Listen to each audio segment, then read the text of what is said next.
Finger. Hey guys, it's Katie here, and today you might be able to tell my background's different and I'm with someone. So this is Sophie. She's got the same condition as me, which is Sturge Weber Syndrome.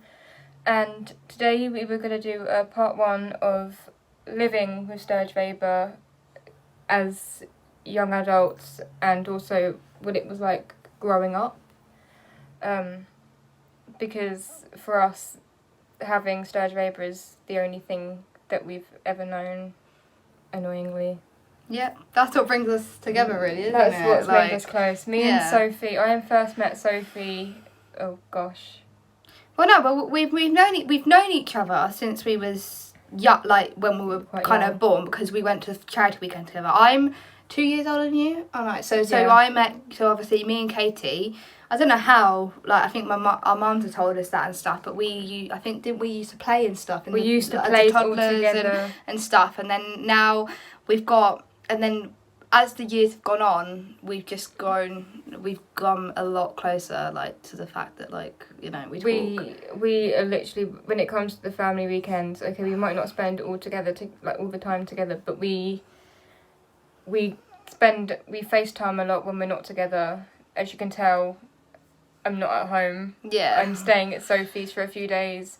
Because obviously I live in London and Kate lives in Brighton, so it's like quite long distance.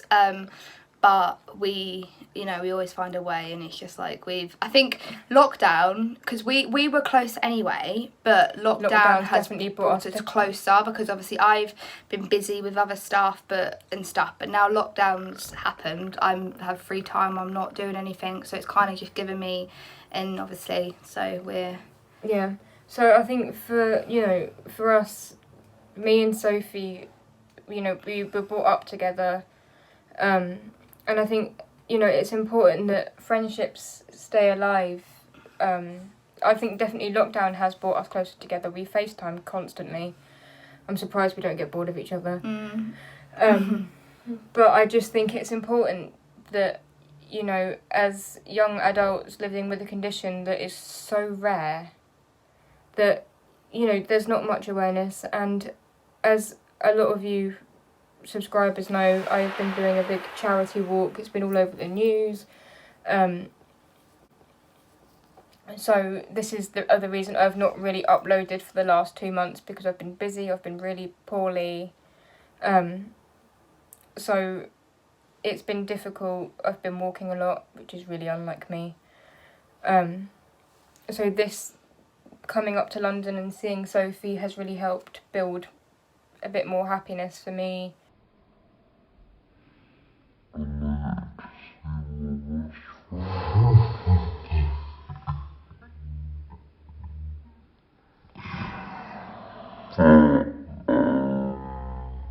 Yeah, so that's basically the intro, and then so do you want to talk about it? What you? I mean, from a young age, I always kind of worried it was contagious. Don't know why. I just think because a lot of, I don't know if you ever experienced it, but I was bullied quite a lot in school. Especially for me, I have a weakness, is a lot of, down my right side. And so I was known as stupid, dumb, shouldn't have been allowed to be born, should have been aborted. And it's just, for me, living with it, it's been difficult. We have our good days, we have our bad days. But with Sturge Weber, it's what we have to live with daily. Thankfully for me, I don't have the seizures, I don't have the struggles. I mean, I had, like you guys know, I had brain surgery at a really young age, which changed my life. I've been seizure-free 18 years. Yes, it's left me with a weakness. Yes, I'm partially sighted. But if it wasn't for that, I wouldn't be here today. And I wouldn't know Sophie. I wouldn't have the great support of other people. But I think it's important to spread awareness, because not a lot of people know about Sturge Weber. I don't know if many of your friends know about it. I had to think about phone. My friends were in bed. I was just thinking, like, I was in my world then. No, I don't. No, not many people, because obviously I do have the Sturge Weber, but I didn't have like brain surgery what Cauty has, so I still live with the epilepsy and the seizures, but I don't have them because as much because I'm got medication to control them, so I haven't had an epileptic seizure since I was about 4 years old. So this medication's obviously really worked and really controlled it all and that. And so that it doesn't really, it affects me in different ways. So when you think of epilepsy and stuff, you think that, oh, it's seizures and stuff like that. It's not just about seizures. Sturge Weber is about... It's different. It's like, because it's abnormality on your brain and stuff. And it's like, well, of course you said about learning difficulties and stuff like that. So that's what brings me and Cauty like closer, because we go through the same thing. We've been through it, we go through it. I think because we're like, okay, Sophie's 2 years older than me, but because we're so close in age, it makes it easier for us to communicate together, because we're like 2 years different, but it makes it easier for us because we can compare struggles, whereas with younger children you can't really do that. You know, they go through the battles as we pass them and complete them, and I think for us it's important to, you know, spread awareness and make people aware that, you know, especially if you were to look at me and Sophie in the street, we probably wouldn't look disabled. And I think also with Sturge Weber, it leaves you with a port wine stain on your face. It could be anywhere. Like you can kind of see mine because I've had lasering done, so I have it on my eye and I have it here and here, but I've had lasering done, like, and it's all obviously all on my brain, but I've had lasering done to get rid of it. And obviously Cauty's got and I mean I haven't had mine lasered for a while, but you know, it's all here and it's on my eyelid. And for people, you know, a lot of people sometimes think when it's dark, you know, something's happened, you know, and that's not the case at all. Sturge Weber is a neurological condition that affects parts of the body, the brain, so it's important. But growing up with Sturge Weber, I don't know about you, but I struggled. Yeah, because like it's not just obviously the Sturge Weber, it's the, like you said, with the body and that, and the what's it called, the visual difference, like obviously because, you know, we both had the birthmarks, and because the birthmark is what is it, abnormal blood vessels in here, so it's when vessels that haven't properly formed. Yeah, so when you have the lasering done, that kills the blood vessels and stops them being aggravated basically. But because it's always going to be aggravated, it'll just keep coming back. It will never go. It won't go away at all. It'll be there for the rest of your life. But the more lasering you have, the more less likely, you know, it'll be visible and that. But yeah, and then it's just stuff like like we both got bullied in school really, because I got told to kill myself. Yeah, like it's just you just get some people there that are just really nasty. I think for us, because we, you know, I don't like to use the word normal. Yeah. But because we look, you know, like every other people, you know, we don't look like we're disabled. We get treated differently because, you know, a lot of people assume that if you're disabled, you've got like wheelchairs. What else? Or like a stick, or crutches, or like crutches. You can't like, or like what's those like sticks called for the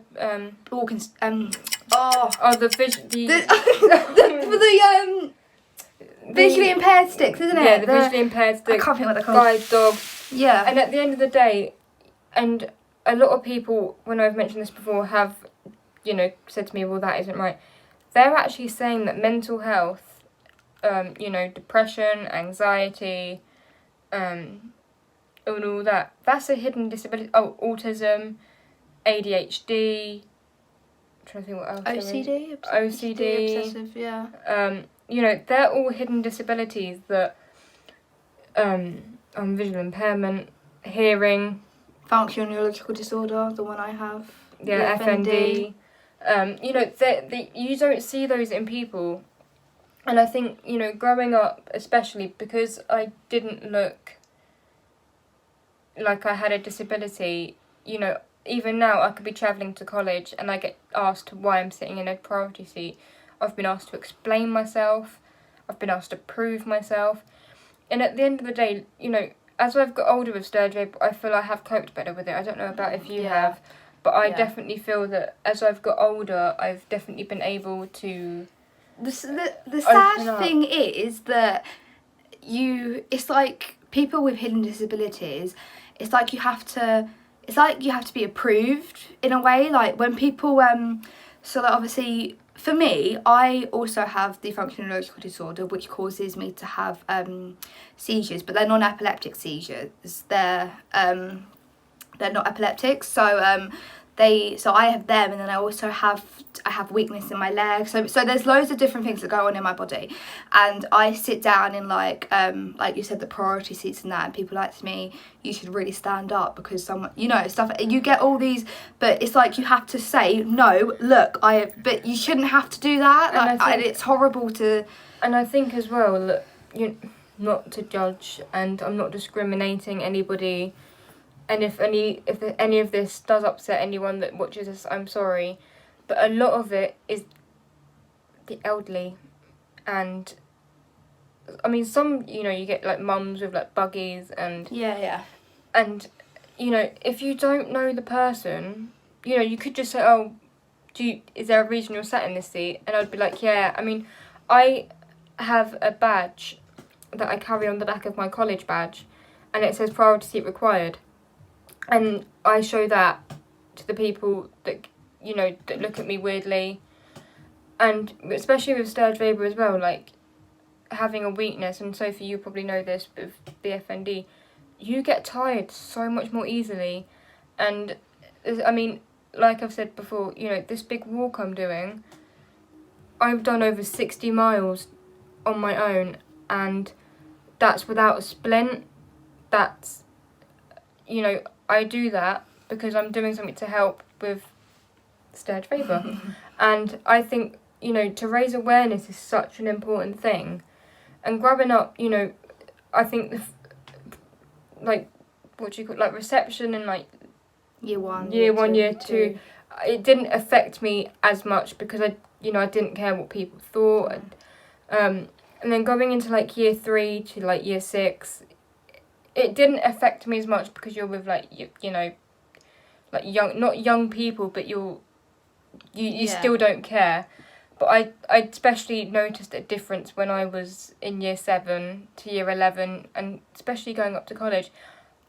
I think it hit me more when I was in year 9, how much, you know, I'm, even to this day, Sophie will kill me for saying this, I get so self-conscious about my birthmark, about my arm, because people have just taken the mick out of me for it.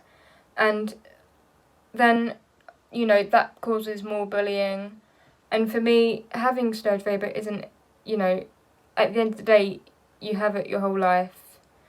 I think the scariest thing is obviously, I don't know if you know, but our Sturge Weber friend Maeve, you've probably mentioned it on your channel, haven't you? I've done several videos on that. Yeah. So she obviously died from that's the scariest seizures. part. You could one day be really, really like, she died. She wasn't really healthy like us, but she was capable of doing things, and then she suffered really badly from seizures. They were like more like drop down seizures.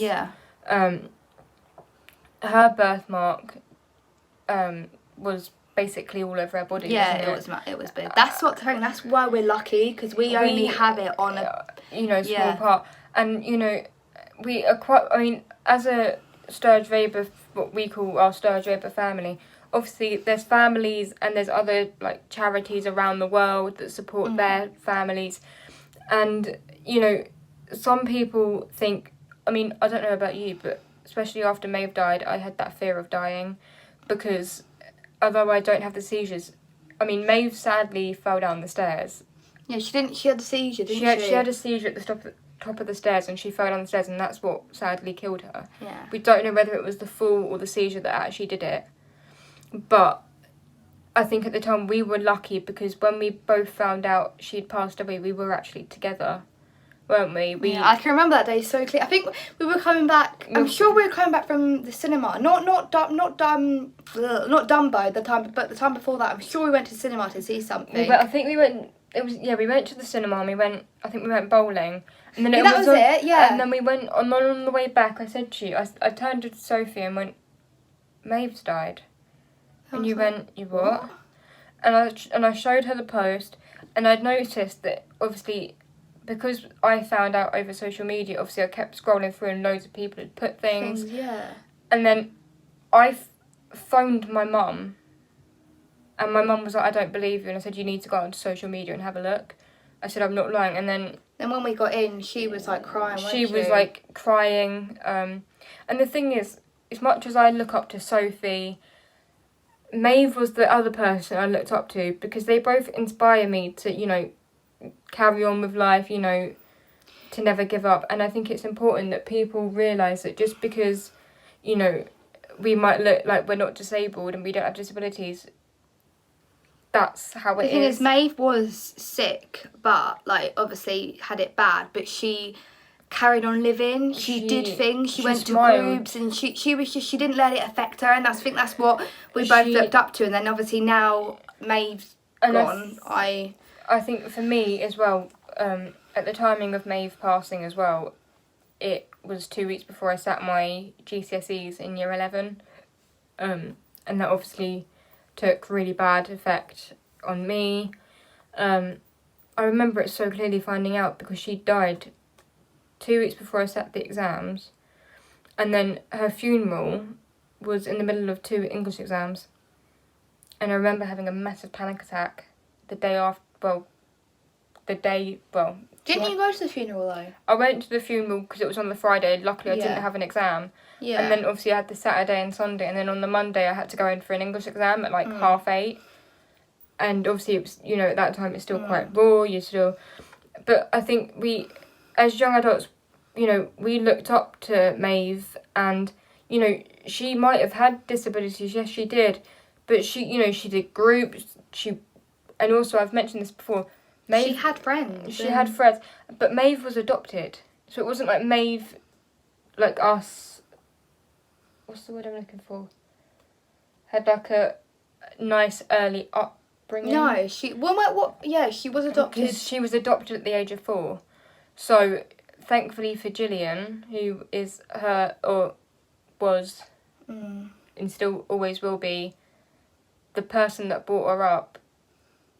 You know, she don't. You know, I've mentioned it in loads of videos, but with as well, like, you know, growing up, you do look up to the older ones. I know that, you know, I've looked up to Sophie all those years, and with like the younger ones, they look up to us, and I think it's important that also, you know, living with Sturge Weber, it's not always easy to, you know, and also, you know, I know that mental health has become quite a big thing, hasn't it? So it's just the bullying, like, because in school with the visual, with the difference and stuff, it's like people. So it started off in primary school because I used to have a lisp as well, so I couldn't pronounce my S's. I still can now, but that. Did you not? No. Yeah, we didn't really. You know what I mean? We were friends, but we didn't talk and stuff. So you probably didn't. But it's gone now. But I used to have a lisp in school, and I couldn't pronounce my S's. And then, so basically, it would start off with, the first thing started was when I was in the school playground. I can remember this so clearly, because I've been through a lot of trauma, I have to admit. And like, from being obviously at the hospitals or from the beginning of my life still till now and stuff. And then the thing that happened at school, it was like I started singing a song, and then they were like, "Oh my god, you're so good," and then sing it again, and I started singing it, and they just laughed at me and stuff. It was really horrible. It was kind of like they act like they're going to be your friends, and then they turn because they think, oh well, you know, you're disabled or you've got problems. And actually a lot of people that bully you as well, and this is what's so important for like you guys to know, that people that bully have not clearly but either have problems going on themselves or they've been bullied themselves. So they take, and I have to plead guilty. I have said a couple of nasty words to people, you know, I've judged them, but then we all do. And I think it's important that also, you know, with a hidden disability, and I've said this a number of times, you don't, it's like, what's that saying? Don't judge a book by its cover. And I think that's the thing, you don't know what someone's going through. Like, I could, because this is what my other friend's mum, she was saying, when I went over there a couple of days ago, she was saying to me that you wouldn't think that someone like me would go through as much as I have been, because I always put on a happy, smiley face and pretend everything's fine, when really everything is shit. And I think also with, like, having, like, good friends, like me and Sophie's friendship, we automatically know if one of us is down. Yeah, or how we're feeling. Like the other day, I phoned you, didn't I? And you were like, "What's wrong?" I was like, "No, I'm fine." And you were like, "No, what's wrong?" And then I just cried out of nowhere. Yeah. But I think you know, like, having a friendship, you know, and the thing is, I don't know if you've noticed, making friends is really difficult. And I think, you know, having a charity family has made it easier. I mean, I'm grateful, you know, I have a really good friend at college called Sally. Believe it or not, I have a really good boyfriend called Ryan. Yeah. So I met Sally on the 5th of September last year when we both started level 2 childcare together. And that'll be a year next week. And that's just... And Sally has supported me through so much. So, Sally, if you're watching this, I just want to say thank you, because you have honestly been my rock at college. You've been my rock. No, it's fine. I know, Sally. Hi, Sally. So, yeah. I'm Sophie. Yeah. So, you know, you guys, you know, the support I've been getting off YouTube and other families have been brilliant. I think we're going to wrap it up here because we've just been blabbering 21 minutes, oh my god. But there will be a part 2, sadly not with Sophie, but the part 2 is going to be with maybe someone, if I can, younger, not too much younger, but, you know, to know what it's like for them growing up differently. So keep posted for that, and let us know in the comments if when I next see Sophie, what you would like us to do, a challenge. Hopefully I'm coming up in... Down. I always get them confused. In October, isn't it? We decided. And I will link her YouTube channel. Because I'm probably going to post a video on my channel as well, even though Katie's like... I'm here in the background. But I'm going to post it on my channel as well for... obviously my viewers to see. So yeah, put my link in the description. I'll put her link down below. Sophie's gonna upload this video onto her channel as well. We hopefully, let me rephrase that. We are going to Thorpe Park Friday, so we're hoping to vlog that on Sophie's channel. Yeah. And maybe like tomorrow we're going shopping, so we could do a shopping haul maybe. Yeah, we could do a shopping vlog. This is what my channel is basically about, anything. But yeah. Sorry, I didn't mean to knee you in the elbow. It's fine. So we're going to wrap it up here. Thank you for making the time to watch this video of us just giggling as per usual. But yeah, don't forget to give us a like, comment and subscribe, and don't forget to turn the notification bell on. Yeah, that's very important. So, alright then, thanks guys. Alright, bye.